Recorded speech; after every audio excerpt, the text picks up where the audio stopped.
Welcome. In front of me is a HyperX Origins 2, and I'll be going over unboxing along with a quick look at the keyboard itself.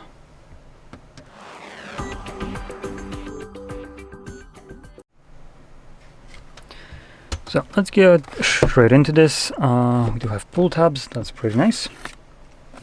Oh, and they actually hold in one piece. Also nice.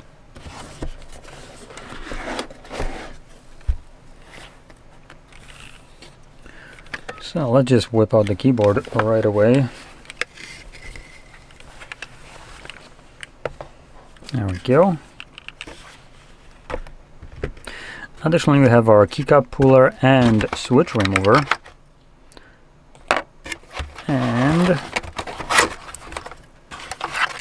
our Type A to Type C cable. No, and that's it. Okay. Before I'm done with this, let's quickly take a look at the box. Kind of info we have right here. So it seems like we can use this with the PC, PlayStation 5 and 4, and even Xbox S and S along with Xbox One. So we have red linear switches right here, and well, that's about it. Okay. Now taking a look, keyboard is pretty light. Ooh, oh boy, whoa, that is an awful build quality. Wow, holy shit. So let me just maybe expose this a little bit better so you can see this much clearer. Still kind of crappy, but I just bring up some more light.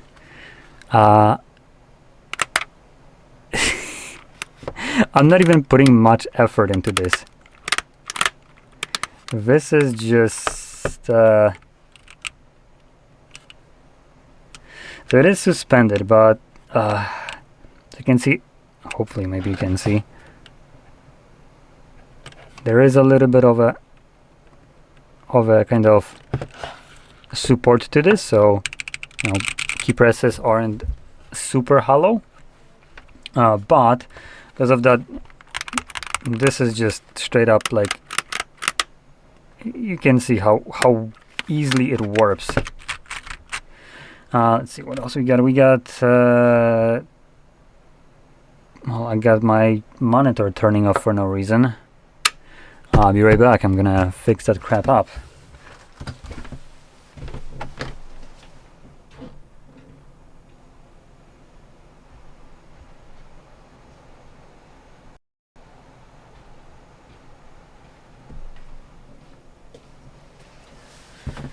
There we go, as good as new. Now we can actually see what's on the camera. Cool. So yeah, plastic case right here, absolutely awful. Easily could basically snap this keyboard in half. I'm not even putting like this much effort into bending it.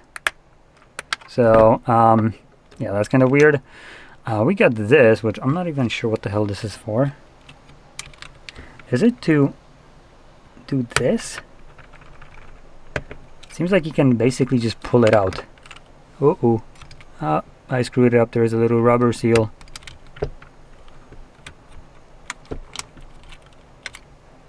Come on, off you go down there. Oh, I did screw it up now. Let's try to fix it.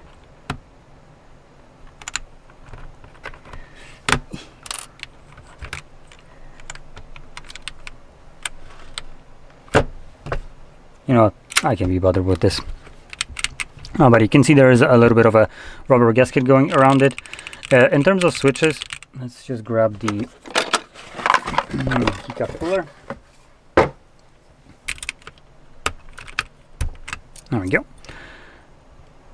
So we got what is double shot kind of keycaps, which means that this lettering won't really fade, obviously, and you can see it's also partially see-through, as we do have RGB lighting right here, and these should be, I believe, removable.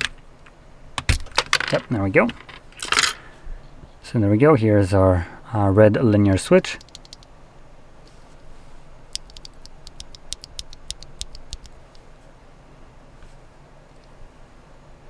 Let's plop that back in, like so.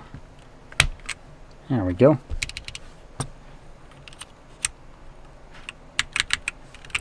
So yeah, other than the amount of compatibility this has, genuinely, in terms of sound profile, as a mechanical keyboard, it's a little bit hollow.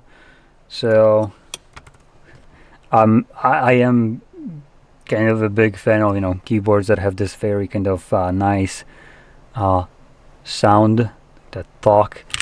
This is just sounding me. So personal preference, obviously. You don't really care for that, or even if it bothers you, obviously you wouldn't really care that much. I do, so that's one of the downsides right here.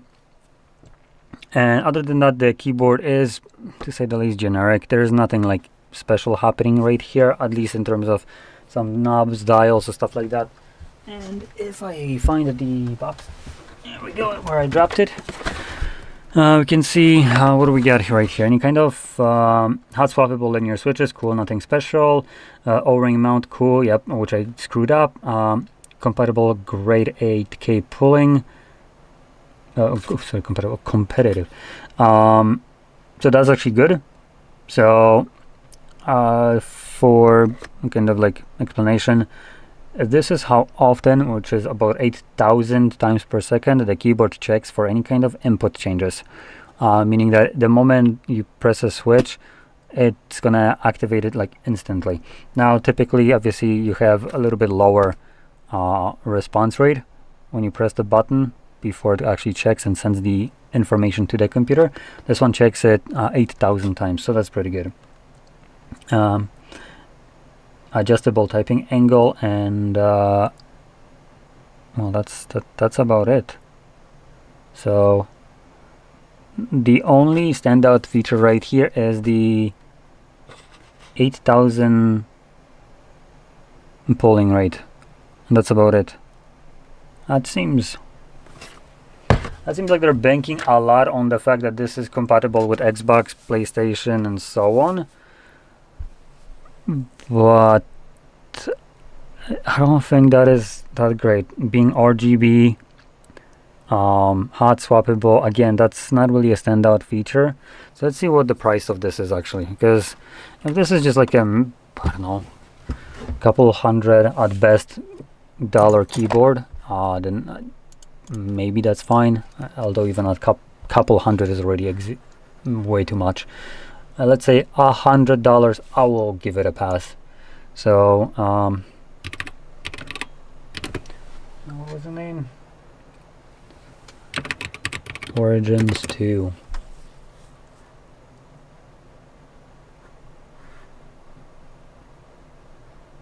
Yep, so we can buy it for about $100. Actually, no, sorry, it's more than that. Considering the exchange rate now is a little bit wonky, so this is like 150, I think, right? 150 USD. No, 130. Yep, about $130.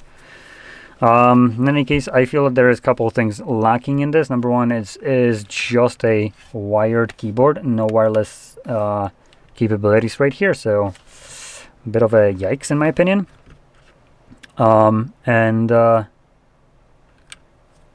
It is just kind of a small 65% keyboard with not much that sets it apart over competition. Because let's be honest, other competition exists. Keychron and Oofy's and all that other stuff is on the market, and they do offer a lot of the features usually. So realistically, I think you can get something that is offering even more. Maybe not specifically the Xbox, PlayStation, and so on compatibility, but for feature set, as in, you know, how we can use it with a computer, honestly, can get better. And that being said, you can also get those dongles. I believe those are dongles. I don't own a console, but I did see something about it. So I think you can get dongles and just plug in any keyboard to any kind of console, assuming you get the correct dongle for it. So having it built into a keyboard and paying extra for this, I don't think it's that worth it, considering later on if you want to get another keyboard, you kind of can't, for specifically for console usage. Well, if you have a dongle, you can just swap out a keyboard, no problem. So anyway, that's about it. Not much more for me to say about this. Keyboards aren't really my expertise right here. As you probably gathered, I have my personal preferences right there with the sound and kind of profiles and whatever. So I try to give it this kind of perspective. But anyway, if you found this video helpful, don't forget to hit like, subscribe, and thanks for watching.